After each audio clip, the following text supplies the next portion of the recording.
Watch is a unique live investigation of the supernatural. It contains material which some viewers may find to be disturbing.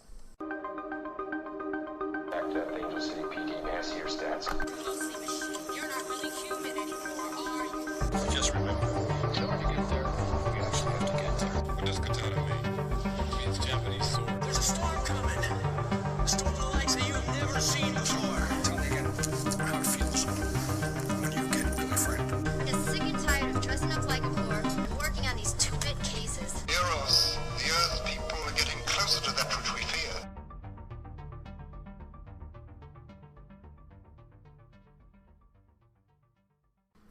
Hello and welcome to B-Movie Binge. I hope everybody's having a great week. I appreciate everybody's support and comments on the show. I was informed that last week's episode had some audio problems, and my theory is that I forgot to turn on my microphone. So instead of recording with my nicer microphone, my Blue Snowball, the podcast was instead recorded on my laptop microphone. So I checked for sure to make sure that it is indeed being recorded with my Blue Snowball microphone. So hopefully we won't be having those kinds of issues. Still, I think that the episode came out all right. But I'm very excited about this week's episode. This week we're talking about Trancers 2 and Nemesis 2. No major movie news this week as far as B-movies. Of course, last week we briefly talked about Meth Gator, and I've heard rumors that there's going to be a movie called Ninja versus Shark. So if that ends up being a real thing, I wasn't sure if it was a meme. There was just a poster that I saw on Facebook, but there was no information about it. But I would be totally on board with something like that. So, starting with our first film for today, Trancers 2. Trancers 2 was released in 1991, about 7 years after the original. It's strange to me that it took them so long to make a sequel. The first one was actually pretty good. I think it's a good movie overall. And I kind of feel the same way about Trancers 2 altogether. Trancers 2 stars Tim Thomerson, Helen Hunt, and Jeffrey Combs. It is directed by Charles Band and written by Charles Band. Just to get an idea for what the plot for this sequel is. 6 years after a time cop returns home from battling future alien zombies, his settled life is turned upside down when a mad scientist creates more. And that is what I love about the beginning of this movie, because the villain Whistler died in the first film. Like the Trancer threat was done and over with. It was finished, finito, done. But the first 5 minutes of the film, when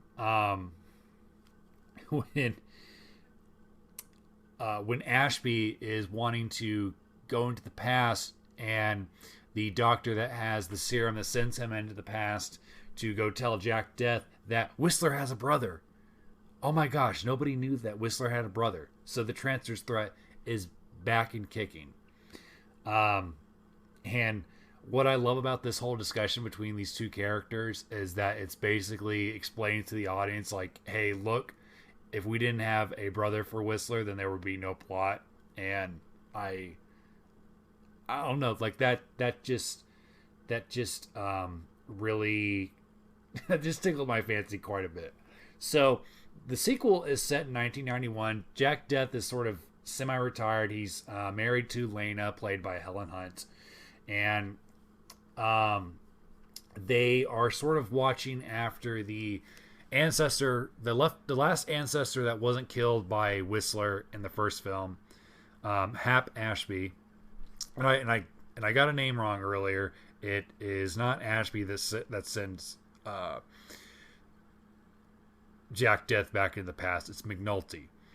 Ashby is the ancestor of one of the council members, and of course Deth and Lena are staying with him in his mansion to protect him in case the Trancers threat ever comes back, and of course it does.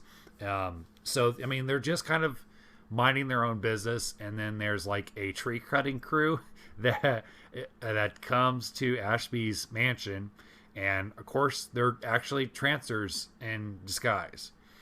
And so Jack Deth is then visited by Ashby, McNulty, who is now in the body of one of his ancestors, a teenage girl this time.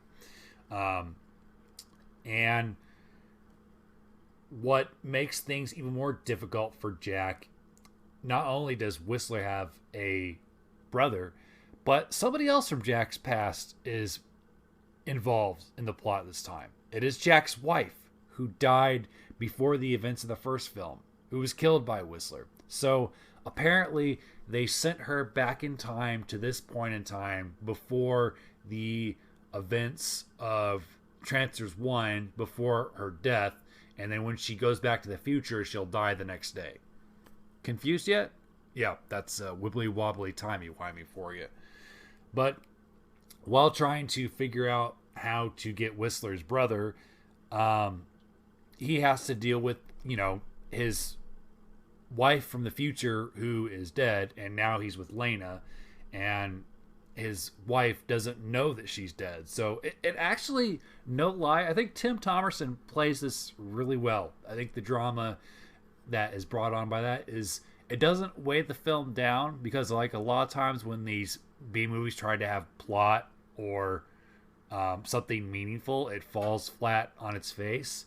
But I think Tim Thomerson carries it pretty well, and I think the two actresses that play Lena and Mrs. Deth do a really good job. And I honestly don't know what I would do in his shoes. It's a very awkward situation to be in, and I understand how both women feel about it as well. I mean, it's super awkward to think about.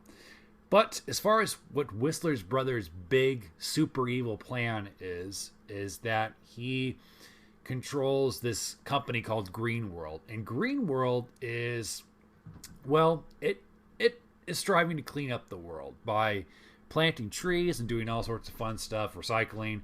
But in reality, they're actually kidnapping homeless people and transforming them into Trancers because, homeless people are down on their luck and they're easy to get preyed on and turned into Trancers. What's great to me is that seeing Jack sort of team up with a fellow Trancer hunter in the same vein as his wife, that they're both Trancer hunters, and seeing them work together and seeing how Lena sort of reacts to that. But I mean, there's I think there's more Trancers action in this one. And I would say that I think that this movie overall it makes for a good double feature. And I think that the finale, when Jack Deth is sort of trying to get the last of the Trancers taken out, these homeless people that are in a greenhouse and they've been transformed into Trancers, and he's trying to decide whether he leaves with his future wife or stays with Lena. And there's a big action scene, and it's a serviceable sequel. Like, this is a good double feature to have with the original. It doesn't lose a whole lot of its charm or anything like that. And I think overall it's a great sequel. I don't think it's better than the first one. It's close to being almost as good. I think that what this one suffers from, and it was my problem with the first one, is there's not enough future scenes. And really, once the second one has hardly any future scenes other than it's inside in a building where most of the walls are kind of this painted gray, almost like high-end cardboard. That's probably aren't actually made out of cardboard, but that's the joke with some B movies from the 80s and 90s that they use a lot of like built-in cardboard for their sets.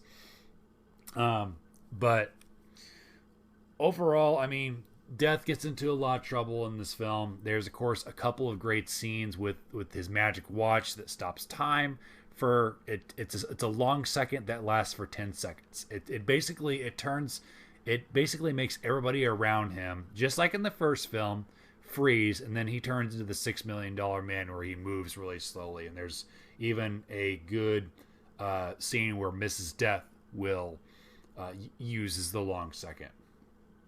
So if you're interested in Trancers or Trancers 2, both are available for free on Tubi. You can also find both films on YouTube. However, you're wanting to watch it in HD, and it does look quite good in HD, you're going to have to track it down on Tubi. One of my favorite streaming services where I'm going to be watching a lot of these films. But overall, I thought Trancers 2 was a serviceable sequel. It's good for a double feature with the original. I'm looking forward to watching Trancers 3. I hope that the series stays consistent, but sometimes that is not always the case. But speaking of staying consistent, Nemesis II Nebula. So the first film ended on a cliffhanger with Alex Rain and the other sole survivor of the Resistance. You know, they were able to collect Jared and return her to the Resistance. But the cliffhanger from that film, apparently the plot of Nebula takes place several years after the ending of the first film. And Alex Rain, our main hero for the first film, apparently died. And a lot of what happened between Nemesis 1 and 2 are explained in text and voiceover during the first 2 to 3 minutes of this film. So our main hero is dead.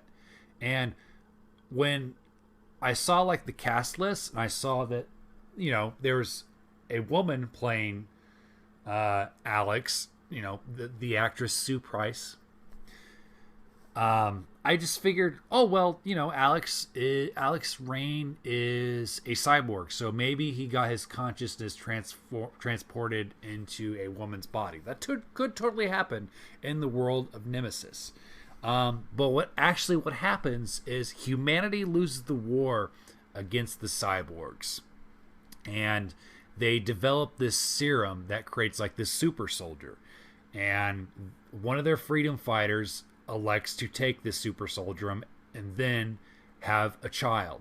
And this child is also named Alex. Her name is Alex Sinclair. But the cyborgs find out about Alex, and they're kind of pissed because, they see humanity as their slaves, and they want to destroy this genetically enhanced baby that will eventually be the savior of humanity. So the mother that gave birth to this child travels back in time to keep Alex Sinclair safe. Back into modern day 1980 East Africa. She travels back in time, and she leaves Alex in the care of a couple of tribespeople, and unfortunately the mother is killed by a group of rebels who will be important to the plot later in the film. And so that in itself could be an entire plot of a movie. But that's just the first 5 minutes. So we have a new hero, a new problem, and after this whole shebang happens within the first 5 minutes, I was blown away. I wasn't sure what to expect. I was like, okay, so they're doing this. I'm interested but also scared. But we flash forward, about 20 years after the child, Alex Sinclair, has grown up with these tribespeople and has become one of their own, because they think that she's some sort of sky god, because they, that's a thing that happens in movies with tribespeople, is that the somebody that, you know, just magically appears is a sky god.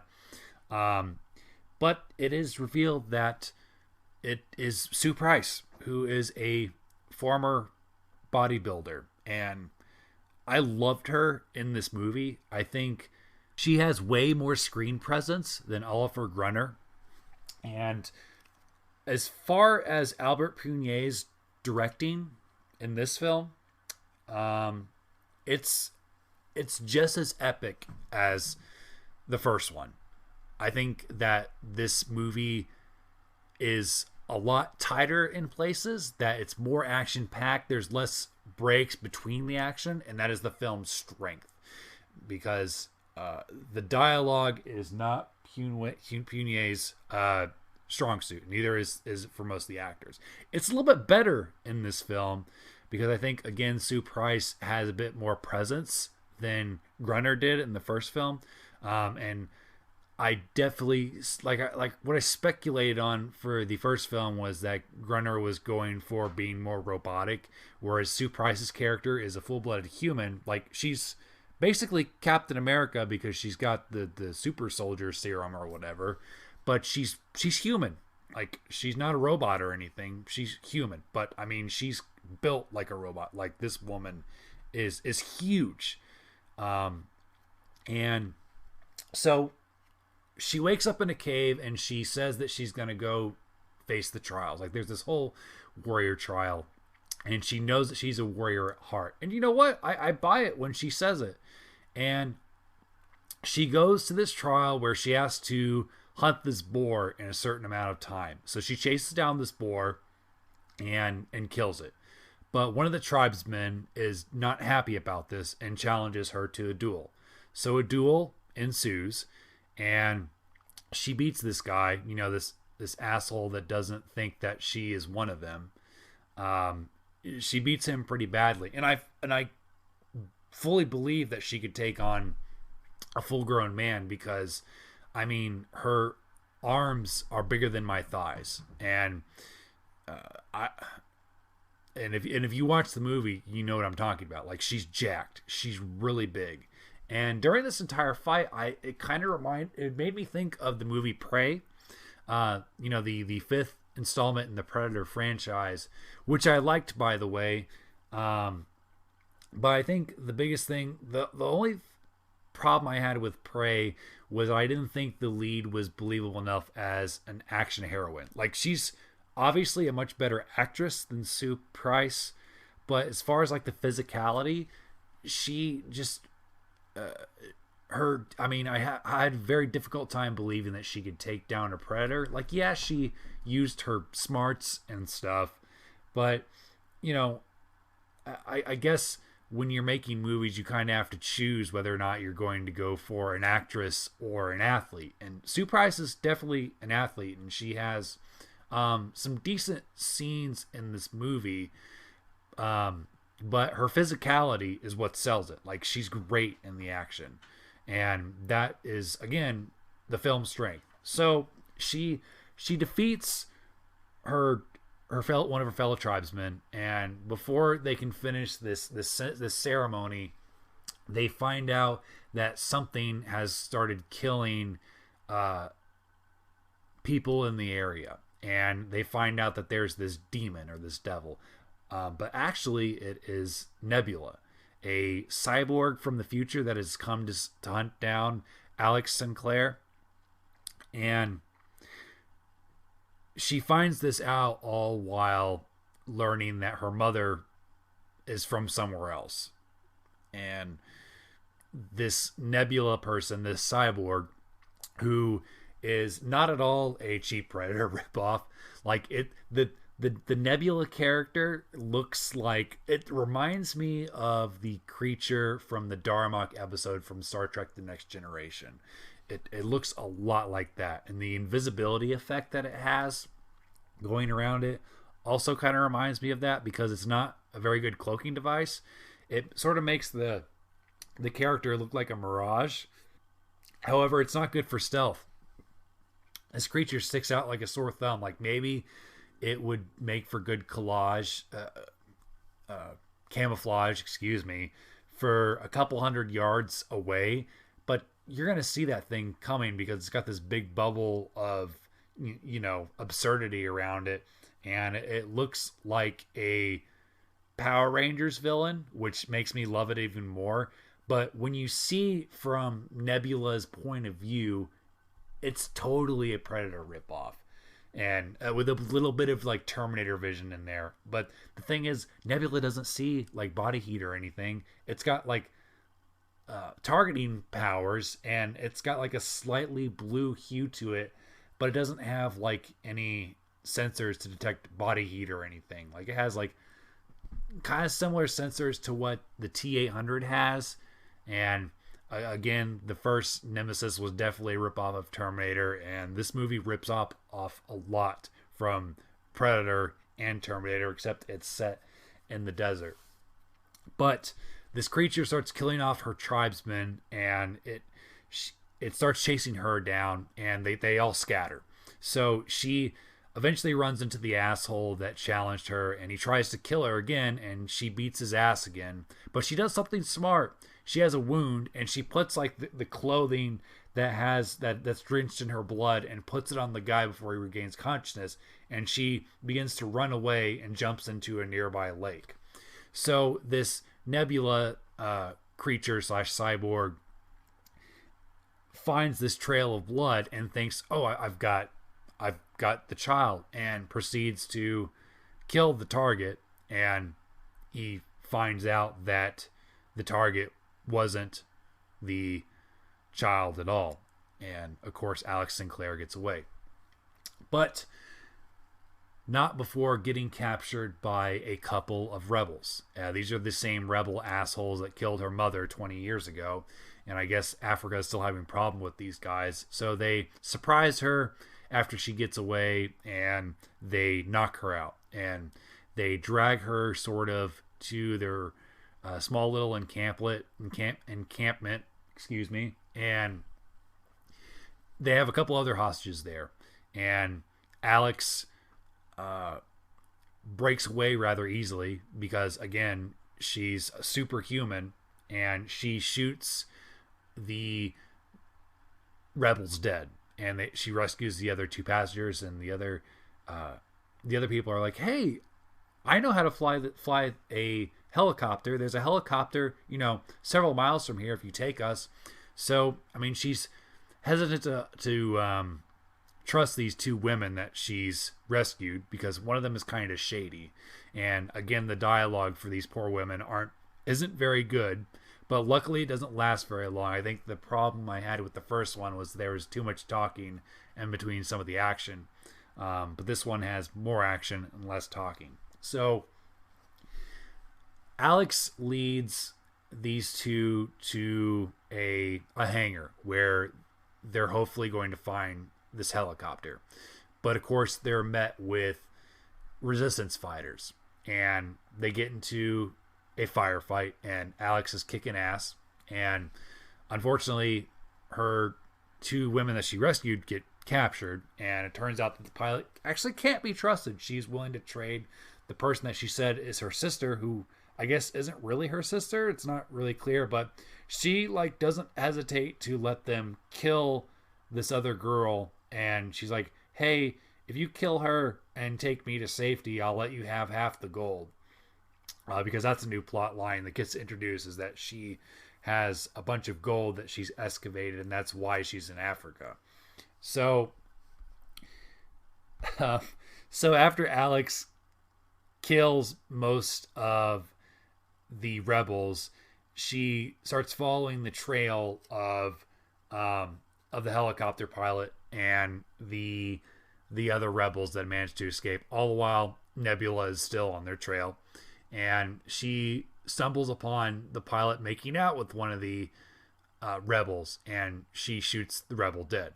And the pilot's like, "Oh, thank God you saved me." And Alex is like, "Yeah, I don't think I really did. I don't trust you." And she's like, "Well, I mean, I kind of have to trust you now because I don't know how to fly a helicopter." So she begrudgingly takes the helicopter pilot to the next area of the hangar where there are even more rebels, but Nebula has caught up, and there's a sort of a three-way firefight, and there's a lot of really impressive action scenes. Like, the stuntmen and women and the pyrotechnetics team really showed up for this film. Like, there are explosions and stunts galore, and Sue Price is great in the stunts. She does the fights very, very well and very convincingly. What I also love is that Sue Price is a whopping 5 feet tall, so she's shorter than pretty much everybody in this film, but you know, she's got like 300 pounds of muscle on her body, so she's got tons of power for such a short person. And eventually she, after taking out most of the rest of the rebels, she runs into Nebula, and Nebula stops to sort of scan her for some reason, even though there are times earlier in the film where he targets somebody that he thinks might be her and kills them immediately. But if he did that now, the movie would just end. So he scans her, but before he can finish, she does the whole underworld thing where she shoots out the floor and he falls through, which was a great action scene. But she gets away from Nebula, and the Nebula kidnaps the helicopter pilot and holds her hostage, like, out in the open. And Alex goes to save this person, and Nebula kind of corners her, and he's like, stand still or else I'm going to kill you. So he scans her and finds out that she is indeed the child from the future. And all of a sudden, he's not interested in killing her anymore. He wants to take her back to the future. Why? Because I guess his superior said so. I don't know if that was what he's supposed to be doing all along, or if like his buddies from the future radioed him and said, hey, by the way, we don't want her dead. We want her for some other reason. And they don't really say what the reason is. I mean, I can guess that maybe the cyborgs want to experiment on her or whatever, or find out how the humans created the super soldier. But while he's in the middle of scanning her, she uses this magic knife that she found in her time machine that her mom arrived in earlier on in the film, and stabs him with it. And then she does this awesome slow motion backflip where she throws a grenade into a couple of exploding barrels and explodes Nebula halfway to hell. But it's not over. Her problems are not over yet. She takes the helicopter pilot to the hangar, and it turns out this helicopter pilot is still a gigantic piece of shit, and she decides that she's just going to leave Alex there. Finds a hidden gun on her helicopter and says, back up, I'm taking my gold and I'm just leaving. And I was ready for this character to die because I'm on Alex's side throughout this whole movie. And what I don't think I've cheered for a incoming explosion more than I ever did in this movie, because as she's beginning to like take off in this helicopter, there's like a shot of like the fuel canister for this helicopter where it's leaking fuel because it's got a bullet hole in it. And she takes off into the air, and of course Nebula is still alive, and Nebula is shooting its little phaser / arm cannon / chest cannon thing at Alex, and his targeting system is damaged because he got exploded by a bunch of barrels and stabbed. But he's still committed to the mission, and he chases after Alex, and Alex is sort of trying to catch up with this helicopter. And then the helicopter pilot figures out, oh shit, I'm leaking fuel, but it's too late. The bitch crashes and dies. And I was super excited to see that. I knew it was coming, and I'm glad that she died in a giant fire explosion. So Alex is kind of fucked. Like, she's kind of screwed. She faces down Nebula, and they have a fight. A really cheesy slow motion fight. And Alex definitely gets the upper hand because, one of them was exploded by a bunch of barrels. So, the fight really wasn't fair, but she slowly starts like cutting off his arm, his fingers, parts of his suit. And eventually Nebula falls and doesn't get back up this time. Alex, exhausted from her day of kicking ass pretty much, is picked up by a couple of soldiers that I assume are either with the United States Army or the African Army. It's not really clear, but they pick her up and they sort of start driving down this road, and she, falls asleep and very briefly has a nightmare about Nebula coming back, but of course it was all a dream. But they're driving down this road, and it's getting further and further away. And just like the last movie, there's a cliffhanger. There's this red ball of energy, like I shit you not, that follows them and then flies off screen, and then the screen goes black. And then there's some triumphant music, and then you see the title card for Nemesis III coming soon, which I'm excited for. Nemesis II was bonkers in all the best ways possible. It was action-packed, and I absolutely enjoyed watching it. I actually watched Nemesis II twice because I enjoyed it so much the first time. I was like, let me make sure I'm not like high or something before I talk about this movie and gush about how much I loved it. I still feel the same way after watching it a second time. I think it's superior to the first one. I mean, the first one had, more robots and stuff. But I think this one, Nemesis II Nebula was, it knew more of what it was and wasn't trying to tell a bigger plot overall. And I think that Punier stays more to his strength, which is action scenes. The action scenes are great. They're really impressive.